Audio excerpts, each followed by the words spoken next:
Oy, Dolor! Balita ko, nagji-gym ka na. Kaso nga lang, wala ka ng time, no? Halika, tuturuan kita. Yung madaling lutuin para sa yung meal prep. Yung madali lang lutuin, mura pa, at syempre, mas madaling hanapin dun sa mga bilihan. Tara mga Dolor, magluto tayo ng high-protein burrito. Kailangan natin ng kamatis, sibuyas, at saka bawang. Meron din tayo ditong cabbage. Para sa protein natin, kailangan natin ng ground beef. Lalagyan natin siya ng mais. Kailangan din natin mga Dolor ng shredded cheese. Pwede natin siyang lagyan ng green peas. Kailangan din natin ng tomato paste. Kailangan din natin dyan ng ating bigas. Hindi makukompleto ang ating burrito kung wala tayong burrito wrap. Mga Dolor, ang unang gagawin natin is magsasaing tayo. Pero syempre, gagamit tayo ng ating JML Low Sugar Rice Cooker. Maganda dito sa ating low sugar rice cooker, may dalawa siyang pot. So, pwede mo siyang gamitin as a low sugar rice cooker at pwede mo rin siyang gamitin as a normal rice cooker. Pero syempre, dahil nagji-gym ka, kailangan mo ng low sugar rice cooker. Maglo-low sugar rice cooker tayo.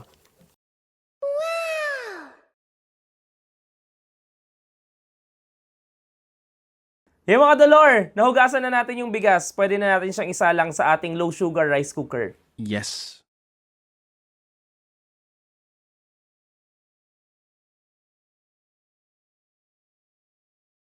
Ay mga Dolor, naset na natin sa low sugar rice cooker. Antayin na lang natin siyang maluto. Habang nag-aantay tayo, magluto na tayo ng ating burrito. Gamit natin yung ating JML Grandmaster. Ito yung 3-fly na may 2 layers of stainless na merong aluminum sa gitna para mas mabilis uminit yung ating kawali. At syempre, meron siyang engraved honeycomb design. Yan, okay? Tingin ko mainit na to. Lagyan na natin siya ng mantika.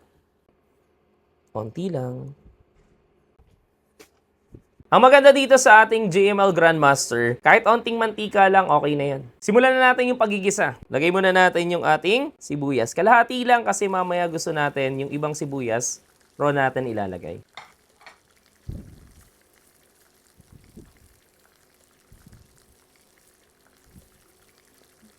Yung mga Dolor, ilagay na natin yung ating bawang. Yung kamatis, mamaya pa natin ilalagay yan. Pwede na natin ilagay yung ating beef.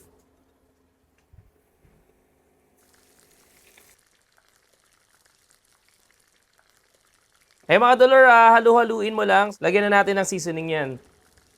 Lagyan natin siya ng Knorr beef cubes.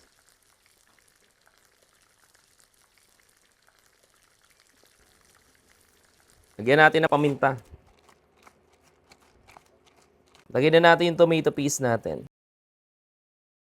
Ganito na yung pinakakulay niya. Lalagyan na natin ng green peas. Dahil wala tayong mahanap kanina na black beans, nag-decide ako na green peas na lang ilalagay natin.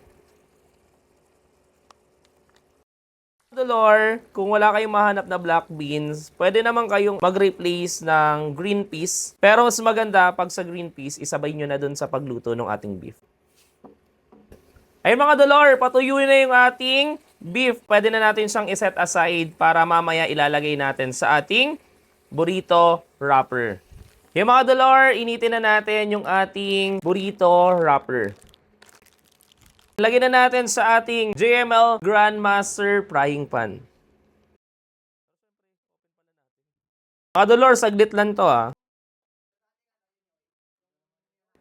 Yan, malapit na natin gawin yung ating high protein burrito. So yung mga Dolor, o di ba? Ang bilis lang. Kaya yan, assemble na tayo. Una, ilalagay natin yung ating pita bread. Lalagyan natin siya ng onting kanin na niluto natin sa ating low sugar rice cooker. Lagyan natin siya ng beef.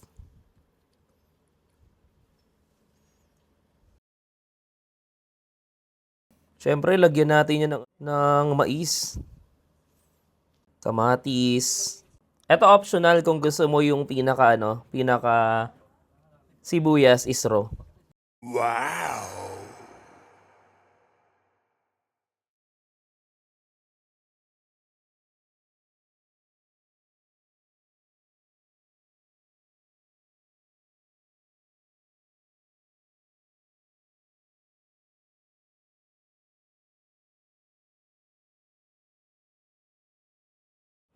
Yung mga Dolores, tatapusin lang natin lahat ng ating mga burrito wrap and then mamaya titikman na natin yung ating high protein burrito.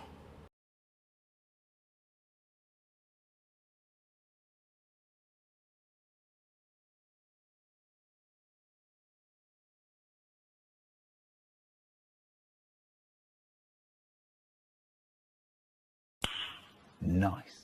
Yung mga Dolor, tapos na natin gawin yung ating mga burritos. Siyempre, ikaw pa rin yung magde-decide doon sa iyong mga toppings. So, pwedeng mo rin siya lagyan ng mga sauces, depende kung anong mas gusto mo. At the same time, ang maganda dito, meron siyang beef para sa iyong high protein. So, ano pang inaantay mo? Gumawa ka na rin ito. Siyempre mga Dolor, hindi matatapos yung video natin nang hindi natin tinitikman yung ating ginawang burritos. The perfect bite a la Chamba. Taste test!